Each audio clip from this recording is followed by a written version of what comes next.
Welcome to another episode of Africa Farming. My name as always is Samuel Baraza, and I'm glad that you've joined us in this new episode. And of course, as you can see, we are in the car ready to go on a road trip. So as always, you know, this is the road trip episode, and I'm glad to be joined by one great colleague of mine. Not colleague, friend. Colleague is more of work, eh? We call him Fally Pupa, but I don't know where that name came from, eh? Ebu tuambie jina, tuambie a little bit about yourself. Kwani ni interview? Okay, mimi niteni Frederick Otieno Omondi. Hiyo Fally ni nickname bana. Msianze kuniita Fally. Frederick Otieno Omondi, mmesikia? Haya. A little bit about myself. What do you do? Hustle yako ni nini? Sasa hustle yangu ni I'm an electrical technician by profession.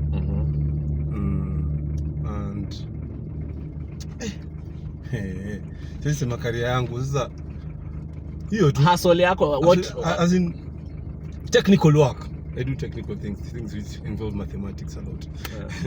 Wajua hapa kuna wasee wanaweza kuocha useme maybe kuna kitu unaweza wasaidia kufanya on a private basis. As in something to do with electricals, installation, repair, diagnosis, vitu kama hizo zote. Yeah. Especially kama high voltages. Vitu kama motors which do like 15 kilowatts and above. Unajua hiyo ni motor. Hizo ma starters, ways of reducing kama current, hizo kama hizo. So guys, if you have any electrical repair issues and all that, installations and all that, we'll actually put his number on the description section and also on this particular video. I think you should be scrolling right now on your screen. But before you give him the job, let him send you some of his portfolio so that msiseme alipatikana Africa Farming, akatufanyia sijui vitu imbo, sijui kukane kuhu, But I know he does great work. So you guys, you can reach him out on the number that we've provided on the screen. And just for business only, he's a married guy. Yeah. Kabisa. Yeah, he's married. For all you single ladies out there. Ama nakuchomea. Nishapendwa, nikapendeka. So Fally, tuambie, what's your perception about farming generally? What's your perception of and agriculture in general? As in for me, okay, on my perspective, farming ni kitu hata mimi mwenyewe nimejaribu kufanya sana. Remember consult mwanzo kukwambia about kuku, which I'm doing right now. Na ni kitu nyingine, outlets nyingine poa, as in something which hata ikikufail mara ya kwanza, mara ya pili itakufail. As in right now vile sasa maisha imekuwa, we need something, you need to do something outside your job. So I think farming is the best option. So that is my perception. So Fally anaiangalia kama side hustle. Sindio? Yeah. Do you think at some point utaiweka ikuwe full hustle? Okay, that is my vision. Let me say that is what I intend to. So you'll tell us more. There was even a time you were doing fish farming, like Victoria. Utatuambia about that. But for now, you've already bought some trees. Remember, guys, if you're to qualify, or rather, it's not really a qualification, but if we're to go on a road trip with you to the farm, at least buy 5 trees, that we can go and plant at the farm. So Fally has already bought his 5 trees that we'll be planting at the farm. So right now it's just a matter of just going. And then we'll have this discussion as we go. Oh guys, sorry, I've not introduced guys. We have people at the back, as you can see. My producer is back here. As always, she's called Nasha. You've seen her episode on the road trip. And then we have a beautiful lady here, anaitwa Karen. We'll also do a road trip episode. Anyway, Fally, ebu tuambie, what's the difference between agriculture and agribusiness? Based on just what you know. Agriculture and agribusiness. Agriculture and agribusiness. What do you think is the difference? Your own perception to see as I think agriculture, you are doing it for maybe for personal consumption, as in you want to tumia yako ya kutumia. Lakini agribusiness, maybe you are doing farming, intention yako ni to make profit out of it. Am I right? You are very right in terms of agribusiness. But in terms of agriculture, define agriculture kama subsistence farming. subsistence farming ndio ile farming unafanya for your own personal consumption. Agriculture ni, unajua kitambo guys used to, like our parents our parents used to just farm without having to consider a lot of things kama expense ya mbolea, expense ya seeds. So them, they were doing it as a hobby mostly. It wasn't about getting money out of it. So una end up spending more ukiuza unauza na ile bei kila mtu anauza. So you just farm for the sake of farming when watu wengine wanafanya. So that is called agriculture. Agribusiness ni sasa when you value, now you put all those considerations. Unaenda chini unaangalia fertilizer I bought at this price, seeds at this price, nini, so that by the time you're doing by the time you're selling your produce, unajua I'm supposed to sell at this price to get a profit. So it's more business, right? So that is my perception of agribusiness vis-a-vis agriculture. Sawa? That was right question. You are right in terms of agribusiness. Agriculture nimesema ni ya kutumia. Wazazi wetu kitambo kwa wanapanda for consumption basi. For consumption ni kula. Sasa zilikuwa ni yao tu ya kutumia. Hawakuwa intend kuuza. So you are right. You are right, by the way. Tamani ya kiteja. So Fally, like you can see here in Kajiado, when mse unatoka sides of Western Kisumu, right? Now and most people right now, you're in Kajiado County, Kitengela specifically. So what is kuna hii kitu inaitwa climate change. Has it affected the way you view agribusiness or agriculture or farming just in general? Hii story ya sahi sika kitambo vetu tulikuwa watu hii ati mvua una expect itanyesha sijui April ama March. So guys used to, like me pe natoka tulikuwa tunapandanga around April. But right now with the climate change patterns zime change. Una expect mvua, unatangaziwa na meteorological department mvua itakuja na ikuji. Has it changed your perception of farming? As in, naweza sema yes. Nawe kwamba I think siku hizi you're supposed to depend a lot on artificial farming. Artificial farming inamaanisha as in, unajua kitambo watu kwa wanapanda, unaambiwa huku nyumbani tu wewe panda tu miogo itakuwa. Yes. Panda tu miogo itakuwa wewe. Lakini siku hizi unaweza panda miogo mahali ikatae. So as in siku hizi I think lazima uwe na information before, like kama vile watu wanafanya, kuna mtu anapanda mahindi anajua lazima anahitaji manure kiasi fulani, kitu fulani. So hiyo kitu wajua watu wa kitambo kwa wajui hiyo kitu. Mtu anapanda zingine anapata as in production, as in results zinakuwa very minimal, lakini yeye bora tu amepanda, unaona? Yeye ata consume. Lakini sasa siku hizi tuna consider a lot. Hizo losses watu wana consider nini? So I think it may affect a lot. So we need to do our research before. Especially for agribusiness, kwa sababu pia kitu kingine kama marketing pia ina affect sana. Yes, true. I agree. And do you think government has done anything on your part with regards to climate change? Kuna kitu unaona government imefanya kusaidia watu kama kuchimba boreholes nini based on this climate? Because right now you cannot depend on rain-fed agriculture. Okay, do you think government, in your own opinion, has done anything?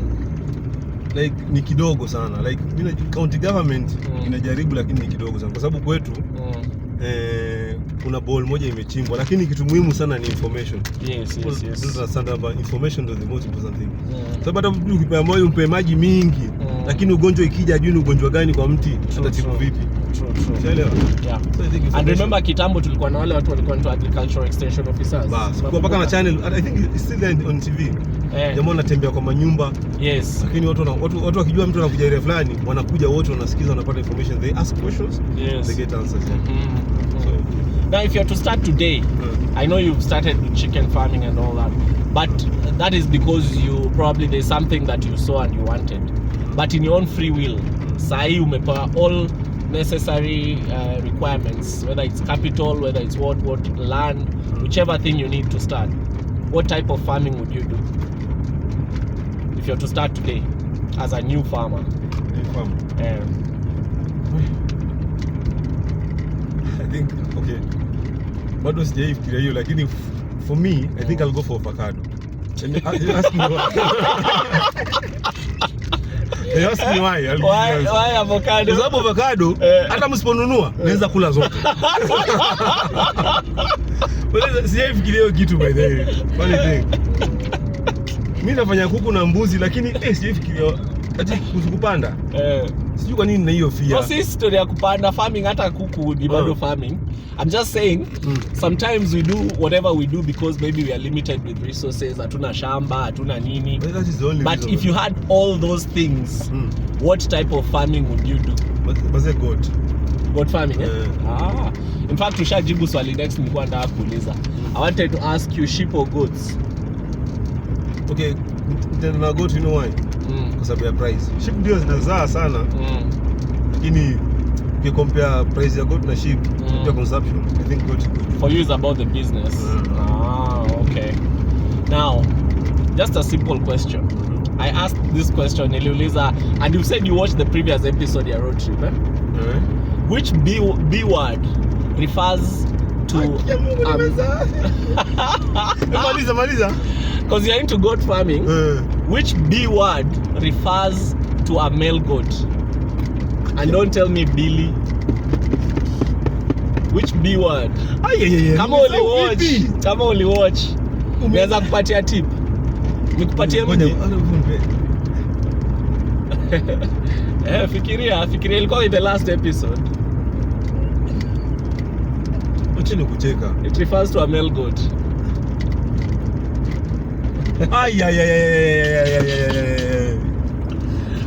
Nakumbuka ya nani akicheka. Sikumbuki ni. Ilikuwa?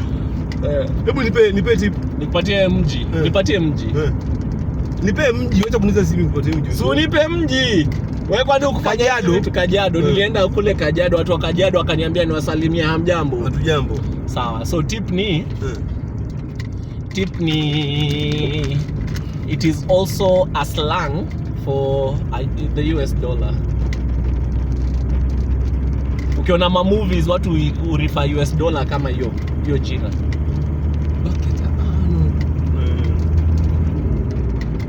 Uko karibu kupata. Uko karibu. You are close. You say B. Yes. Umeona ma movies za US? Sana. Give me. Instead of dollars wanasema give me 5 bucks. Exactly.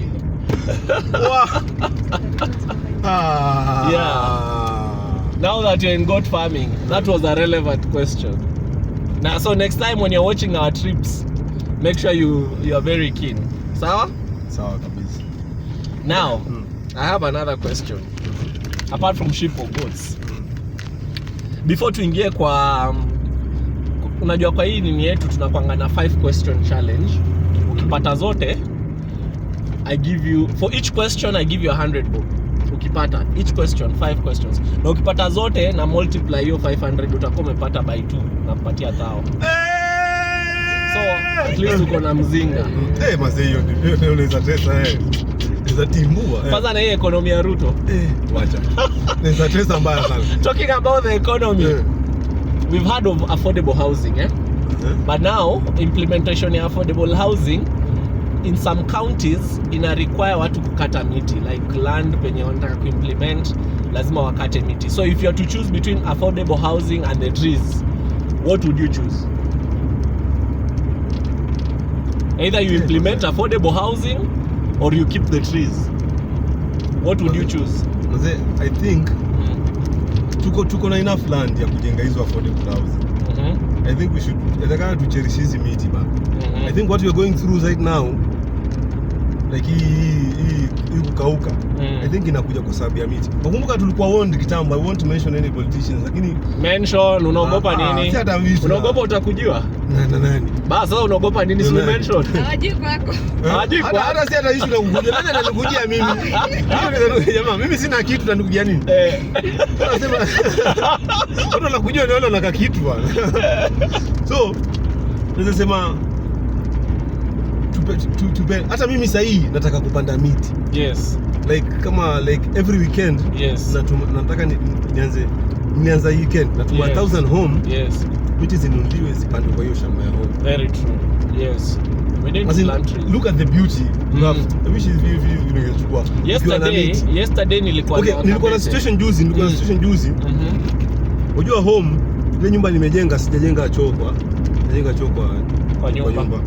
Choo yangu ilibebwa bwana. Wacha kucheka. Choo ilibebwa na nini? Choo ilibebwa, alafu sasa kuna kibanda nyingine hapo kando. Kazini yangu ukaa. Ilibebwa bwana paka kwa mtu huko. Upepo Kulikuwa na mtu ndani? Haukuwa na mto, ulikuwa na mashine ya kusiaga. Mashine nyingine. Unataka mashine ya kusiaga ndani ya choo? Tulia, hata usikize. Nimeenda kwa hizo ni nyumba mbili nimesema. Kulikuwa na choo mwanzo, alafu kulikuwa. Na choo ni permanent bana. Hiyo choo ilikula karibia 40,000. Acha mchezo. Masidi nyuma nikafikia hiyo ingepiga nao sherehe, lakini sasa acha story. Hiyo choo ilibebwa, alafu sasa jamaa fulani aliokota huko, akangoa miti, anataka kupiga mabati. Wewe jamaa wangu wa kazi, mfanyikazi wa kazi, mimi nimeandika mtu. Si kidogo. Akakuja akamwambia, "Acha hiyo mabati bwana. Hiyo mabati ni ya choo." Jamaa kwa shaenda na miti, jamaa kaenda na miti. Nilienda akaacha mabati. Akaacha mabati. Jamaa akatoa mabati, aliporudia miti jamaa akataka kumpea miti. Sio kabidi nibae hizo miti ni so. Hata I think nimejengewa jana. So jamaa akaniambia solution Freddy. Bwana solution ya kitu ni miti. Miti iko nijenge kitambo lakini sasa nika assume tu. Yes. Sasa imebidi nianze kuweka miti. Miti ziko na advantages mingi sana. Ziko na advantages mingi sana. Juzi nimejenga hiyo nyumba ya kuku for extend. Yaani pesa natumia kwa sababu ya miti. Ni pesa mingi sana. Imagine, sasa if you had your own trees. Imagine. Na niliambiwa kitambo 10 years back. Jamaa ambaye aliniambia nipande miti ya 10,000. Jamaa sasa I think he's supposed to get like 4.9 million. Hata hiyo ni kidogo. Hiyo ni kidogo. Utapata sasa hiyo ni broker ananunua kutoka kwake. Imagine ingekuwa nimekuja huko na 4.9 million. Haungekuwa hapa. Tungeenda na ndege Kajiado. Road trip ingefanyika ingekuwa air trip. Si kuna landing zone nakumbuka? Kuna air trip Kajiado. That is nice. So Fally, let me take you back to primary school. Primary school ulifanya subjects ngapi? 7. You did KCP with 7 subjects ama KCP with 5? Unajua kuna time total ya KCP ilikuwa out of 700. Then ikakuja out of 500. Yangu ilikuwa 700. Mimi ni mzee bana. So it means you did science and agriculture. Unajua watu wa 5 subjects walifanya tu hawakufanya agriculture. Walifanya tu science. So it means you did agriculture. So let me ask you a question on that. Which gas is essential for photosynthesis in plants? Unajua kwanza photosynthesis ni nini? So which gas is essential for photosynthesis in plants? Si ni carbohydrate. Carbohydrate. Sorry. Wanapenda kukula wewe. Ngoja. Wanapenda kukula. Photosynthesis. Ni oxygen. Oxygen. Give why do you say oxygen? Mimi nifanya engineering na nashindwa vitu kama hivi. Explain why plants need oxygen. Wewe umeniuliza ni gas. Ni oxygen. So why do plants need oxygen for photosynthesis? Swali yako kuko ni oxygen. Sasa umejibu umesema oxygen kwa nini? Hiyo ni swali number 2 ama? Hapana, it is the same question. I'm just asking why you gave your answer as oxygen.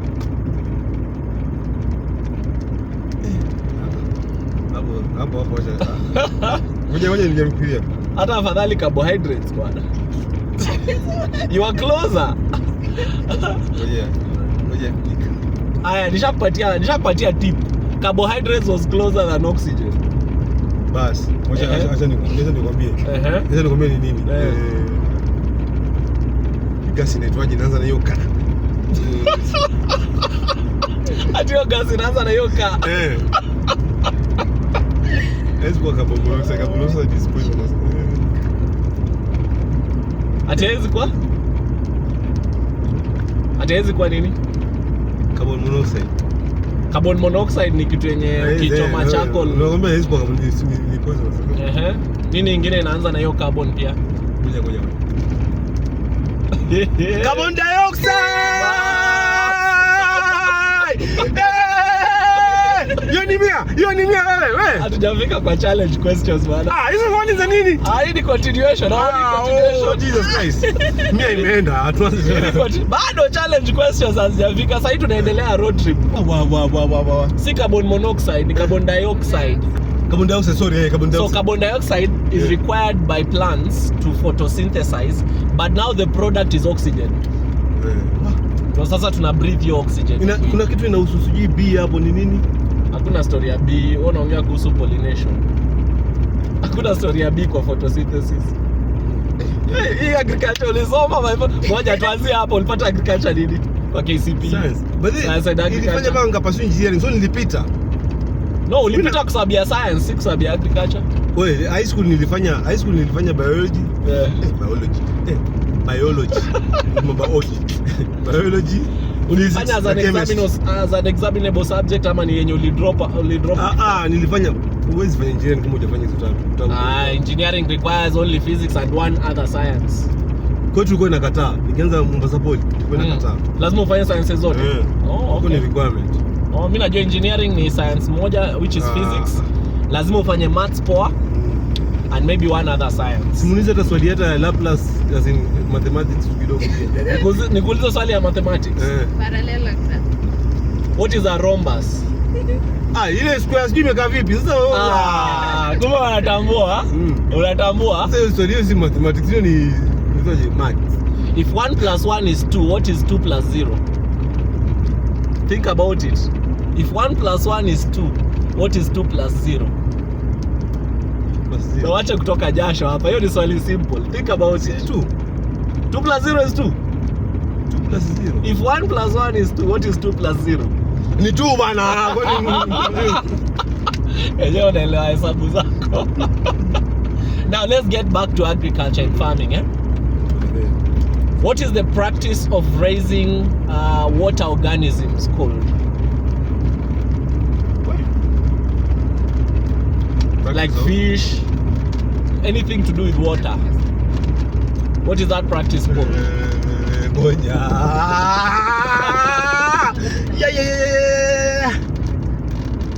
What is that practice called? Ngoja kidogo. Haki ya nani?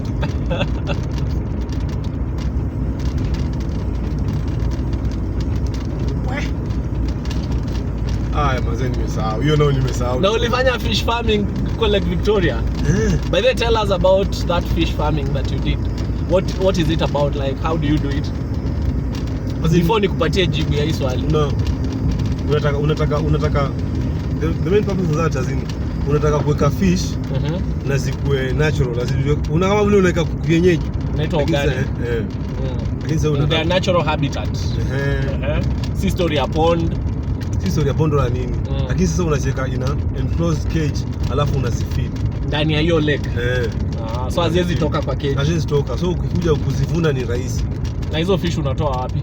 Fish kuna fingerlings tunanunua, ama kama unataka kuweka mingi, kuna jamaa anakuja anakutengezea alafu unamlipa. So hizo fish zikitoka hapo zina test tu kama ya lake. Kabisa. Nilikuja nazo huko zingine. How costly is it to maintain? It's costly, like a month ilikuwa natumia like 4,500. Na hapo ndani kuna fish ngapi? Ilikuwa 2,000. Na zenye zinakuja zikuwe kubwa ndio uuze ni ngapi? Mzee, as in hiyo unahitaji nini rate? Mortality rate ama? Mortality. Ilikuwa less sana, I think like 10%. So you got like 1,900. At least 1,800 hapo. Na unauza moja na ngapi kwa hapo farm gate price? So you as in the easiest market you have ni hapo kwa ushatoka tu nje mama wakuuza.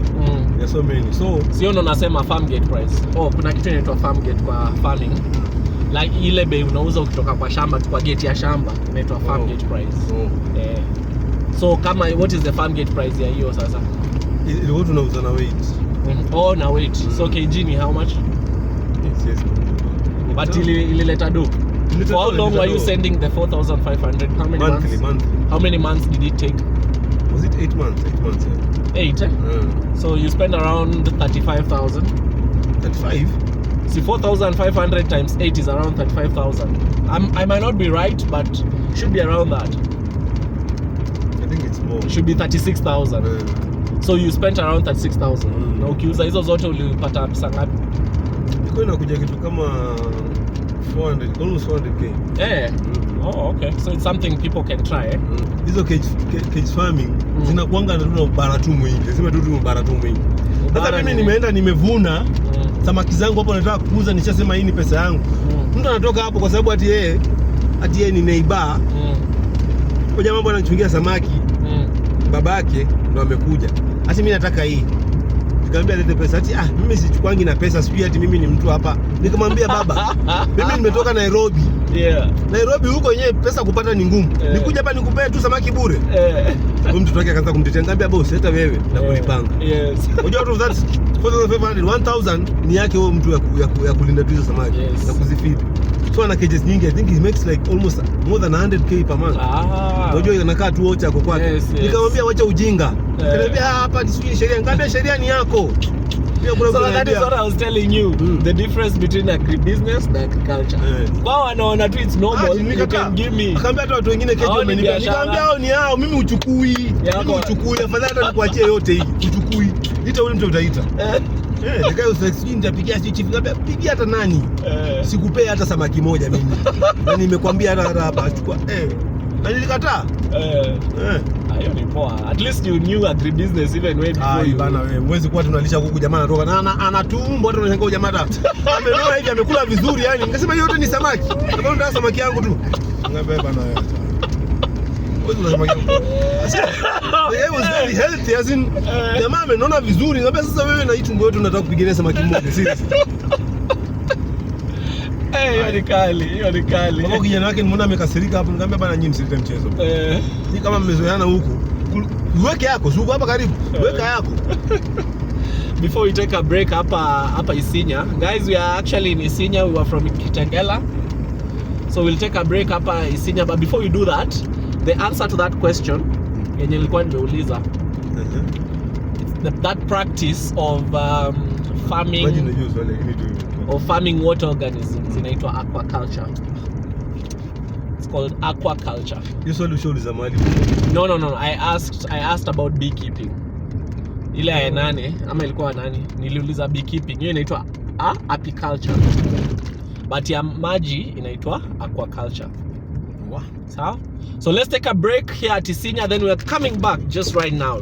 So usitoke hapo. Na before tuende, kuna watu wanauliza story ya mashamba. Sadol Properties, hiyo namba iko tu hapo. So make sure you contact them and get your piece of land wherever it is that you are here in around Kajiado County. They have affordable pieces of land around here. So call the number on your screen to be able to be advised what steps to follow. They'll help you do your due diligence or direct you or guide you on how to do it. So just make sure you call them for those people who've been asking about how to get land within Kajiado County, right? So let's take a break. Tuingia hapa Isinya at least tukunywe ka soda. Yeso. Alafu Kajiado tutakula nyama. Hiyo lazima hiyo. Sawa. So welcome back. At least we've had a short break hapo Isinya. Isinya is the town between Kitengela and Kajiado, right? So we had to get at least one or two things. So let's do the 5-question challenge. Are you ready? Unajua hii 5-question challenge inaendangaje? Nielezee, wewe ndio mwenyewe swali. So 5-question challenge is I'll ask you very simple questions in farming, agriculture related. If you get one question, I give you 100 bob. If you get the second question, I add another 100. 5 questions. So 5 questions, you'll get at least 500 bob, yeah? But if you get all questions correctly, that means if you get all 5 correctly, I'll double what you've gotten to get to 1,000 bob. So are you ready? You're ready? Bring it on. Trust me, you can't get all of them. Mimi ni mfamaji.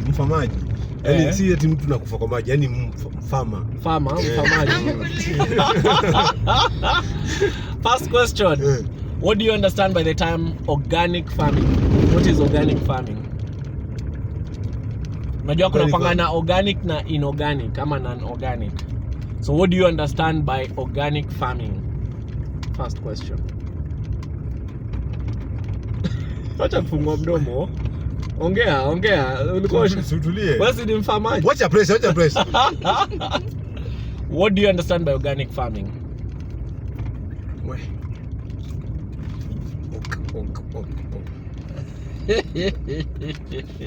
Ni farming ambayo ina involve organs. Tulia. Ina involve animals. Kucheka. Mwalimu wa cheki anakaribisha mtu. Mimi si mwalimu, nataka kujua kama unaelewa. Sikufunzi. Si miti. Si miti. Organic. Hivi tu ujiniambia leo. Tumeongea kuhusu organic. Kama umeshindwa useme. Next question, kwani nini? So organic farming is farming where you don't use artificial pests or unajua like kama spray, fertilizer, unatumia zile imagine ukisema ukiniambia kuhusu hiyo as in hiyo wazazi wakifanya hiyo farming, umehitaji organic farming. Yes.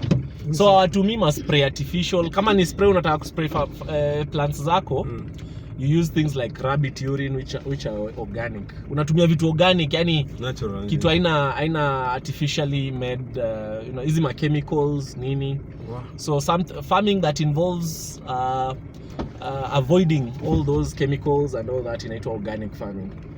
And that is what we promote as Africa farming. Watu wasikule. Angalia umemiss so moja. Muonyeshe. So imeenda. Haya, sawa, acha turudi kwa kitu simple. Hiyo inakaa ni ngumu sana. Acha turudi standard 1. Sawa. Hiyo ilikuwa standard 3. Umeamka swali ya standard 3. Inaitwa grade 3 siku hizi. Acha tuende grade 1. What do you understand? What is an omnivore? Hiyo ni grade 1 hiyo. Mtoto gani anajua hiyo kitu wewe? Haujui omnivore? Omnivore. Kwani mimi nilizaliwa wapi? Okay. Aya, ama acha niulize differently. Which farm animal is an omnivore? Which farm animal is an omnivore? Hata mwenyewe hujui kuiita. Mimi yako ni ngumu sana kupata. Ngoja nifikirie. Ati omnivore. Hiyo sijui bana. So what is an omnivore? Or rather, which farm animal is an omnivore? Can I explain what an omnivore is then? Alafu ujibu. There are 3 types of animals. There are carnivores, herbivores and omnivores. Carnivores eat meat. Herbivores eat grass, nini, hazikuli nyama. An example of a carnivore is a lion. An example of a herbivore ni kitu kama ng'ombe. Yeah? So omnivore is both. They eat meat and they also eat easy grass and all that. So in terms of farming, when you're farming, which farm animal is an omnivore? Yenye inakula zote meat and nguruwe. Perfect. Mpatie so. Ngoja. Hapa. Wewe. Test out. Now you have 100 bob. Test out. Wewe. Unafula. Kwanza sisi tukule tenga. Hiyo tenga ndio nataka lakini sawa. Twende. Another simple question. Turudi nasari. Class 1 gani? What kind of an animal does bacon come from? Simple questions.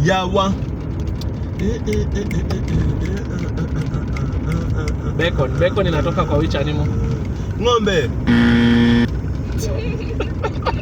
Ngoja. Nakupatia chance ya pili. Ngoja. I'm giving you the second chance. Nguruwe. I'm giving you the third chance. Bacon inatoka wapi? Your last answer. Mbuzi. So una guess tu. Anakupatia ya mwisho 4. Chagua kati ya hizo 3, kuna moja you are right. Hizo tatu za umesema ni nguruwe bwana. Basi umepata, basi mpe so yake. Wewe bwana, wewe acha mchezo, mbona nimekataa wewe? Eka light. Hii ni Captain Morgan. Captain Morgan gani so mbili? Bado so moja na nusu. Aya. If your soil has a pH of 4, is it acidic? Is it alkaline? Or is it neutral? If your soil has a pH... So, in engineering, kuna kitu inaitwa kuna kitu tunatumia kuanzia big motors. Ni hydrate fulani ambayo ikiwa state ya... Okay, let me answer your question first. 4. Yes. 4 ni... There are 3. Either acidic, alkaline, or neutral.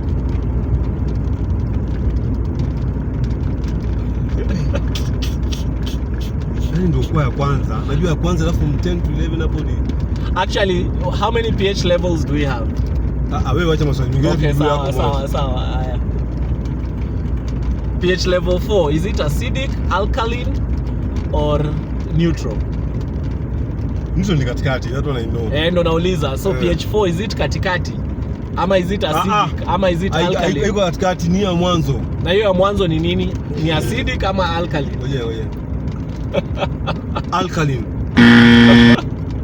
Alkaline. Uko sure? 100%. Nakupatia second chance. Alkaline. Unajua hapa watoto wako wanaoji. Wanaweza kuwa wanajua. Anakuja Wednesday. You are wrong. The higher the pH, the more alkaline it is. The lower the pH, the more acidic. Ya Mungu aye. La res.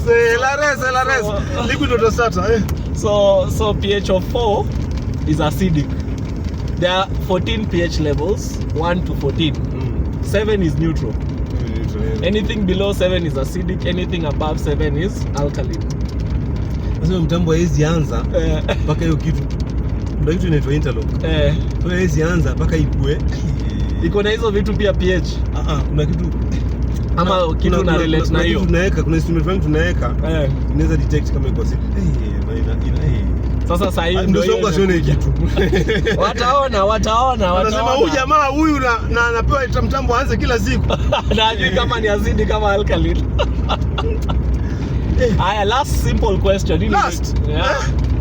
Si tumeshakuuliza 4. Umeanguka 2, umepata 2. Utaongeza 50. Last question. How many times do cows, how many times do you milk a cow every day? How many times? Twice. You are sure?